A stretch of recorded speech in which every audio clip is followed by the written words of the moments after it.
तुम इधर क्यों आए हो? एलिफ, ये तुम खामखा में ग्लासेस लगाकर चाहती हो कि लोगों की अटेंशन सिर्फ तुम्हारी तरफ हो जाए? और क्या करती मेहमत, में सूली पर अटकी हूं। कहाँ थे तुम? 2 घंटे से यहाँ तुम्हारा इंतजार कर रही हूँ। बड़ी मुश्किल से ऑफिस से निकला हूँ।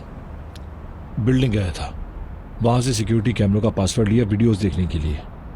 क्या वीडियो में नजर आ रहा है कि मैंने उन्हें धक्का दिया? बिल्कुल साफ, क्योंकि बिल्डिंग में हर जगह हाई क्वालिटी कैमरे लगे हुए हैं। बस एक मसला है, एंगल। उन एंगल में सिर्फ तुम दिख रही हो, मैं नहीं। क्या मतलब? तुमने डिलीट तो कर दी है ना वो सारी वीडियोस? मेहमत, कर दी थी ना? हाँ, कर दी है। मेरे एहसानों का बदला कैसे चुकाओगी? गुलशन साहबा की हालत कैसी है? अभी होश में नहीं आई। मेरी आपा साथ है, होश में आई तो खबर देंगी। फोन कब्जे में लिया तुमने? कैसे कब्जे में लूं मैं? हाँ मेहमत, अंदर जाने ही नहीं देते। शुक्र है आपा को मनाया हुआ है मैंने, वो अब मेरे साथ है। कुछ भी करो, उस फोन तक पहुंचो एलिफ। वो बार बार फोन का नाम ले रही थी, मतलब उसमें हम दोनों की रिकॉर्डिंग है।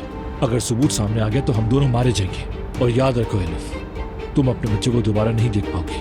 तुम ही बताओ क्या करूं मैं? ये तो अब तुम्हें सोचना चाहिए। कुछ भी करो, बस किसी भी तरह उस फोन तक पहुंचो और सारे सबूत मिटा दो एलिफ, वरना उमर फोन तक पहुंच गया तो मसला होगा।